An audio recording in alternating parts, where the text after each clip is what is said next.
Again, I turned it off. I had to cough it. I knew you guys probably didn't want to hear that. I don't want to hear that. So I turned it off for a second.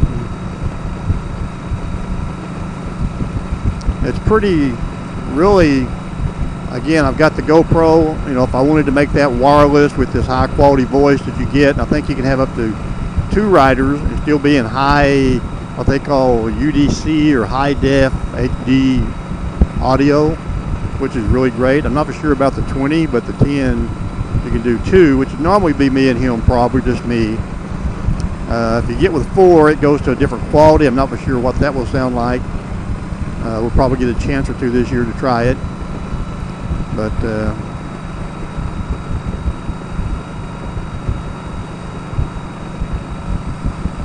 I mean, I'm cruising out here at 60. I'm in 4th gear at 65, 3,400 RPM. Oh, the bike just feels.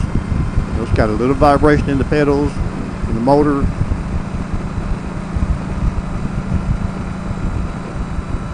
Feels good. Anyway, back to his shield, he can't decide, and then you get the option of the bubble shield or the Memphis shield that covers more of your arms. You know, like I told him, it's always a give and take.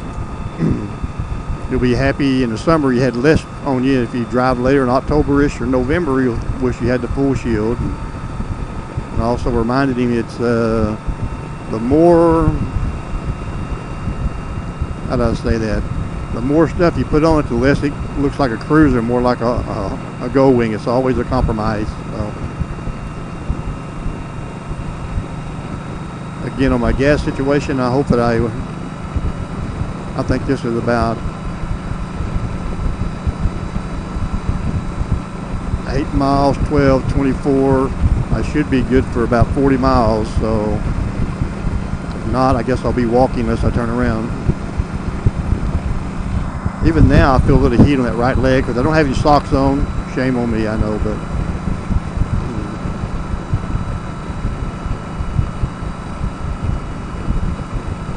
it's just really good. I'm not going to turn my music on. As I said before, even with the MP3 player connected right into this headset, even if I turn the recording off, I still can't do anything with the headset other than have intercom communication, which is the main reason I got it.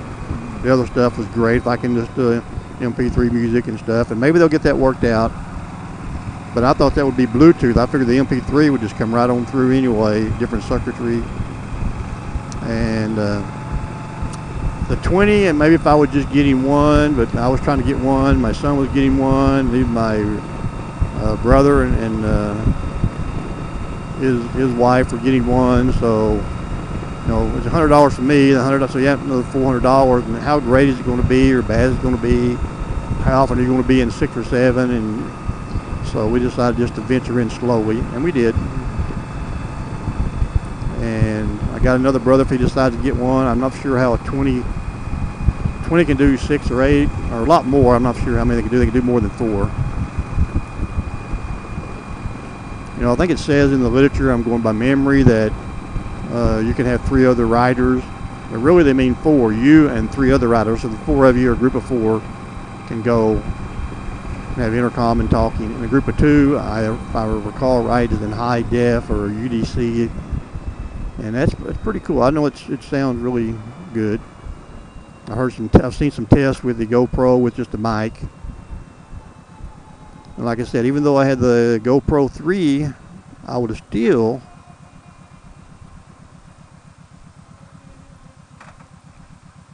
had to buy like $100 module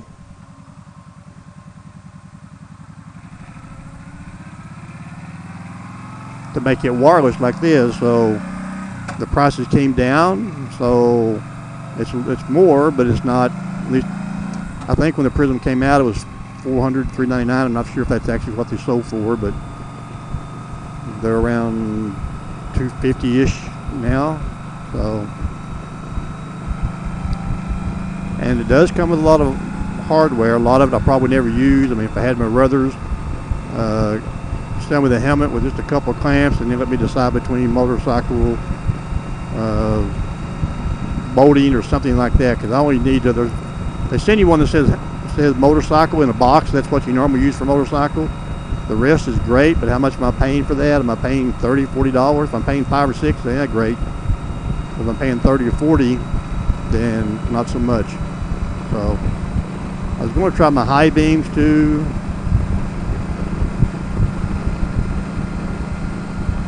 So with this one has the additional lights. It's a Vaquero, and it has additional lights right and left installed, which helps. So you got that. Without the additional lights, you kind of have, this is the original, this is the additional lights. And of course, then you have the high beams.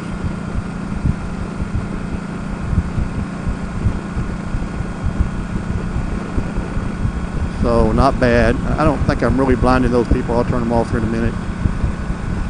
Again, I'm 4th gear, 70 miles an hour, 3,700 RPM. 5th gear, it almost feels sluggish. 5th gear should be about 70 miles, at least on mine, about 70 miles an hour is what it likes. So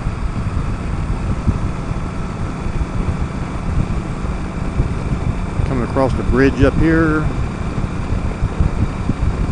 This is a good ride out here. Good road, very few people on it. New road, they put this in. You couldn't get from these two cities before without going 20 miles out of the way. They made the bridge across it, and kind of gives you a light, how much light there is. Here's a good reflection going across the, so it lights it up pretty good.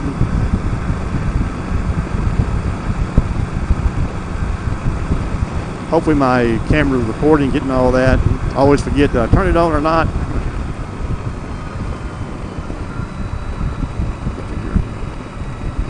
It's a great little ride out here.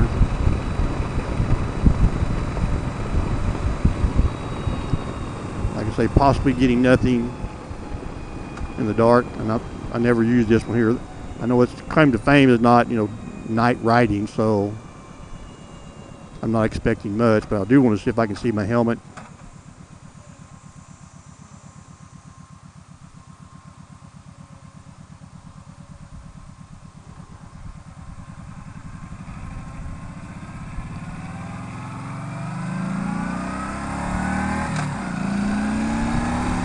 There, we're about 65, 80, or almost 80. So it's got a lot of get up and go. It's definitely not a, guys that probably heard me before, it's not a BMW 1600 GL or FJR or 1300 Concourse Kawasaki, or it kind of brings up the Honda. They used to have the ST 1300, which was sport tourer, but it was probably more towards touring, and they've kind of done away with that one. I think 13 was the last year. It might have been 14, but 13 I believe was the last year. And they come out with some other version that nobody really knows what it's for. They do have, I could be wrong, FB6, which is a Honda Go-Wing stripped down. It's got the stripped down fairing, more sleek, no bags on the back, and it's still got the big, I guess, the Honda 6-cylinder engine on there. But I can see me taking this thing for quite a ways. I'm not sure. That need for speed may be something that I really don't want, but I keep thinking about it and thinking about it. But this is just pretty nice riding out here. Don't know if you can see the moon up there, but the moon's shining, the stars. Pretty quiet out here on the back roads.